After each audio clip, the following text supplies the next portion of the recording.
Hello everyone, আজকে মঙ্গলবার। আমি সকালবেলা স্নান করে বালাজির মন্দিরে চলে এসেছি। পুজো দিলাম, খুব ভালো লাগলো, মনটা ভালো হয়ে গেছে। তো তোমাদের সঙ্গে শেয়ার করলাম যে আমি কোথায় পুজো দিতে আসছি। দেখো,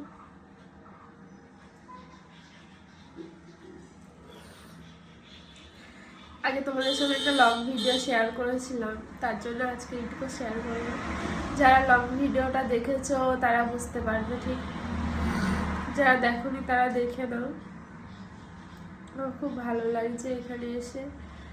পুজো দেওয়া হয়ে গেছে, ওনার সাথে একটু গল্প করলাম, এখন চলে যাবো বাড়িতে। জয় শ্রীরাম। বালাজি তোমাদের সকলের মনের আশা পূর্ণ করুন। তোমরা সবাই ভালো থাকো, এইটুকুই আমি চাই।